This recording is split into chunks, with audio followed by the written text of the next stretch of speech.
ఏమండోయ్ video starting బండి చూపిస్తున్నాను ఏంటనుకున్నారా? బండి చిన్న రిపేర్ వచ్చిందనమాట.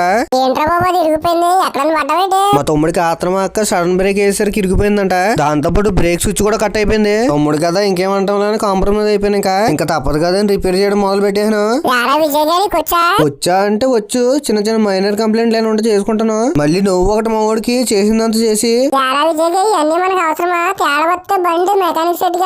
నువ్వేం బాధపడకరా అయ్యా, మనకి ఇవన్నీ అలవాటే. మనం ఇంటి దగ్గర ఖాళీగా ఉంటే చేసే పనులే ఎలాంటివి. మనకు ఇప్పుడు బండికి వచ్చిన సమస్య ఏంటంటే ఈ స్ప్రింగ్ దొరకాలంటే చాలా కష్టం అనమాట.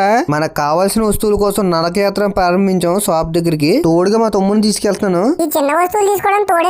మనకి ఎక్కడికి వెళ్ళినా తోడు ఉండాల్సింది ఎవడొకడు. ఈ స్ప్రింగ్ చూసారా, పాత దానికి ఇప్పుడు దానికి చాలా తేడా ఉంది. దొరకమని చెప్తున్నారు, దీన్ని లైన్ చేసుకోవాలి జాయిగా. మనం 3 వస్తువుల కోసం వెళ్తే ఇంకేం తీసుకున్నాం చూడండి. మన బండికి సోకులు అవసరం వచ్చినాయి, మనం డబ్బులు అవసరం వచ్చిన ఇట్లు ఖర్చు పెట్టాం. ఇలాంటి ఇట్లు ఖర్చు పెట్టాం ఎక్కువ. జాయిగా కొత్త వేయడం స్టార్ట్ చేస్తారు. ఇంకా